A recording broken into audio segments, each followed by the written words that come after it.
ব্যস্ততার কারণে শিশুর হাতে মোবাইল দিয়ে অনেকেই কাজকর্ম করে থাকেন। শিশুকে অতিরিক্ত মোবাইল দেখানো যে ক্ষতি, একথা বললে অনেকের মনে প্রশ্ন জাগতে পারে। মোবাইল দেখালে ক্ষতি কেন? শিশু উৎপাত করে, কিন্তু যখন মোবাইল দেখানো হয় শান্ত হয়ে যায়। এটা তো ভালোই, খারাপের কি আছে? মনে রাখবেন, শিশুর ব্রেন সাদা কাগজের মতো হয়ে থাকে। এই সময়টা যেমন শিক্ষা দেওয়া হবে, সে বড় হয়ে ঠিক তেমন হবে। আদর্শবান শিশু গড়তে এই সময়টা সঠিকভাবে কাজে লাগাতে হবে। মোবাইল দেখতে দিলে শিশু শান্ত থাকে ঠিকই, কিন্তু অসংখ্য খারাপ দিক তার মধ্যে লক্ষ্য করা যায় এবং শারীরিক দিক থেকে অনেকভাবে ক্ষতিগ্রস্ত হয়। শিশু মনস্তত্ত্ববিদ নম চমেস্কি মনে করেন যে জন্মগতভাবে মানুষের এক বিশেষ ক্ষমতা থাকে, যাকে ল্যাঙ্গুয়েজ অ্যাকুইজিশন ডিভাইস বা ল্যাড বলা হয়, যা তাকে ভাষা শিখতে সাহায্য করে। 5 বছর পর্যন্ত এটি সক্রিয় থাকে। এই সময়টি সামাজিক মিথস্ক্রিয়া বেশি হলে ভাষাগত দিক থেকে এবং মানসিক দিক থেকে শিশু পরিপক্ক হয়। আর এই সময়টা যদি তাকে বেশি মোবাইল ব্যবহার করতে দেন, তাহলে তার জন্য বড় ক্ষতি করছেন। এখন প্রশ্ন জাগতে পারে, শিশুকে অতিরিক্ত মোবাইল দেখতে দিলে কি ক্ষতি হয় এবং এ থেকে বাঁচার উপায় কি? তো চলুন এবার ক্ষতিগুলো জেনে নিই, তারপরে বাঁচার উপায়টা জানব। 1 নম্বর, মস্তিষ্কের বিকাশে প্রভাব। অতিরিক্ত মোবাইল ব্যবহারে শিশুর মনোযোগ ও একাগ্রতা হ্রাস পায়। কল্পনা শক্তি ও সৃজনশীলতা বিকাশে বাধা পড়ে, যা শিশুর ভবিষ্যৎ খারাপ করে দেয়। 2 নম্বর, চোখের সমস্যা। শিশুর চোখ এখনও পুরোপুরি বিকাশিত হয়নি। দীর্ঘক্ষণ স্ক্রিনের দিকে তাকিয়ে থাকলে চোখে পানি পড়া, চোখে জল পড়া এবং দৃষ্টিশক্তি কমে যাওয়ার সম্ভাবনা থাকে। 3 নম্বর, ঘুমের ব্যাঘাত। মোবাইলের নীল আলো মেলাটোনিন হরমোন কমিয়ে দেয়, যা ঘুমের জন্য গুরুত্বপূর্ণ। এতে ঘুমের সমস্যা হয়। শিশুদের ঘুম না হলে খিটখিটে মেজাজ হয়ে যায়, পাশাপাশি শরীর শুকিয়ে যেতে থাকে, তাই ভালো ঘুম প্রয়োজন। 4 নম্বর, সামাজিক ও আবেগীয় সমস্যা। শিশুরা বাস্তব সামাজিক যোগাযোগ না করায় সামাজিক দক্ষতাই দুর্বল হয়ে পড়ে। উগ্রতা, আবেগ নিয়ন্ত্রণ করতে পারে না। মোবাইল কেড়ে নিলে শিশু হিংস্র হয়ে যায়। এমনও দেখা যায় মোবাইলের জন্য বড়দের আঘাত পর্যন্ত করে বসে। একেবারেই ভয় পায় না, এতটাই আবেগী হয়ে যায় যে মোবাইল ছাড়া আর কিছুই বুঝতে চায় না। 5 নম্বর, আসক্তি। মোবাইল গেম ও ভিডিওতে শিশুরা আসক্ত হয়ে পড়ে। এতে তারা বাস্তব জীবনের প্রতি আগ্রহ হারিয়ে ফেলে। পড়াশোনার ক্ষেত্রে অমনোযোগী হয়ে যায়। বড়দের কথার মূল্য দেয় না।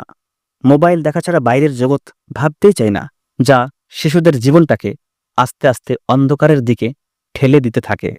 এখন যারা শিশুকে একেবারে মোবাইল দেখান না, এই রকম মানুষ রয়েছেন। আর কিছু মানুষ আছেন যে শিশুদেরকে মোবাইল দেখতে দেন। তো 90% মানুষ আছেন যাদের শিশুরা মোবাইল ইউজ করে।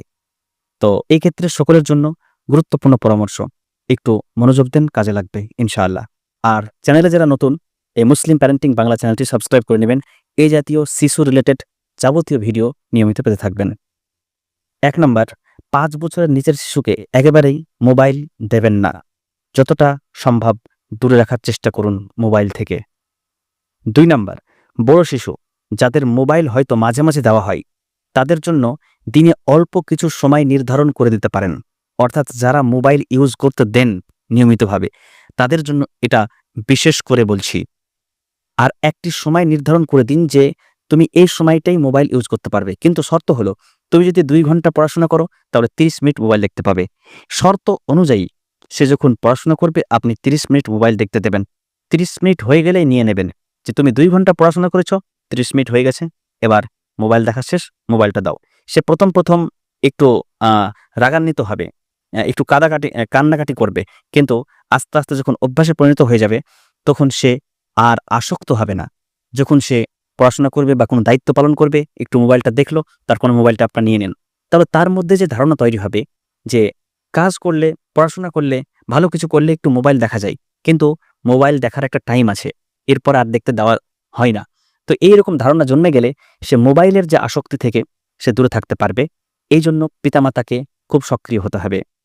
3 নম্বর, পরিবারের সঙ্গে সময় কাটাতে উৎসাহ দিন। ছোট ছোট দোয়াগুলি তাদের সামনে বারবার বলুন এবং মুখস্থ করান। যতটা সময় সম্ভব তাদেরকে বিভিন্নভাবে ব্যস্ত রাখার চেষ্টা করুন। 4 নম্বর, ছবি আঁকা, গল্প বলা, খেলাধুলা ইত্যাদি সৃজনশীল কাজে অভ্যাস করুন। 5 নম্বর, খেলনা, বই পড়া, গজল বা কবিতা বলার অভ্যাস গড়ে তুলুন। 6 নম্বর, শিশুর সামনে নিজেরাও অতি প্রয়োজন ছাড়া মোবাইল ব্যবহার করবেন না। খুব বেশি প্রয়োজন হলে ইউজ করবেন, আর বলবেন যে একটু প্রয়োজনে ইউজ করেছি। শিশুরা যেন বুঝতে না পারে যে আপনি সর্বদাই মোবাইল নিয়ে বসে আছেন। তাহলে শিশু বলবে, বাবা মা সবসময় মোবাইল দেখছে, তাহলে আমি কেন দেখতে পারবো না? এই ধারণা যেন জন্ম না হয়, সেই দিকে পিতামাতাকে লক্ষ্য রাখতে হবে। ৭ নাম্বার, মোবাইল দেখলে অনেক চোখের ক্ষতি হয়, শরীর খারাপ হয়ে যায়, পড়া পারা যায় না, শক্তি কমে যায় ইত্যাদি বলে শিশুকে সব সময় আপনি বোঝাতে থাকুন, যাতে করে মোবাইল থেকে দূরে থাকে। অতিরিক্ত মোবাইল কোনোভাবেই দেখতে দেওয়া যাবে না। এখন কিছু পরিবার আছে যে মোবাইল দেখছে, কিছু পরিবার আছে যারা মোবাইল কম ইউজ করে।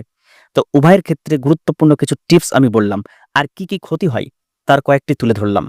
এখন অভিভাবক হিসাবে আপনাকে এটা লক্ষ্য রাখতে হবে। মোবাইল যারা দিচ্ছেন তারা সময় নির্ধারণ করে দিন, অল্প সময়ের জন্য একটা নিয়ম করে দিন। আর যারা মোবাইল দিচ্ছেন না তারা চেষ্টা করুন যত বেশি সময়, যত বেশি বয়স পর্যন্ত মোবাইল না দেওয়ার। এটা শিশুদের জন্য ভালো। তো প্রিয় দর্শক মণ্ডলী, এই সমস্ত তথ্যগুলো আশা করি ভালো লেগেছে। যদি ভালো লাগে তাহলে ভিডিওটি লাইক করবেন। আর মুসলিম প্যারেন্টিং বাংলা এই চ্যানেলটিতে শিশু রিলেটেড যাবতীয় ভিডিও নিয়মিত আপলোড করা হয়। যদি নিয়মিত এই জাতীয় ভিডিওগুলো পেতে চান তাহলে চ্যানেলটি সাবস্ক্রাইব করে পাশে থাকবেন। আরেকটা গুরুত্বপূর্ণ কথা আপনাদের সামনে একটু বলি, মনোযোগ দিতে হবে। যারা বিশেষ করে অভিভাবক, বিশেষ সময় দেখা যায় যে সন্তান যখন মোবাইলের জন্য কান্নাকাটি করে তখন তাদেরকে মারা হয়, তাদেরকে বকাবকি করা হয়। এতে কি হয়, তার মধ্যে একটা খারাপ প্রভাব পড়ে। এই সময় করণীয় কি? আপনি যখন মোবাইলটা কিনে নিলেন, সে কিন্তু একটু উৎপাত করবে, সে একটু কান্নাকাটি করবে। আপনি তার প্রতি মনোযোগটা একটু কমিয়ে দিন। আস্তে আস্তে সে বুঝতে পারবে যে আমার প্রতি মনোযোগ দেওয়া হচ্ছে না।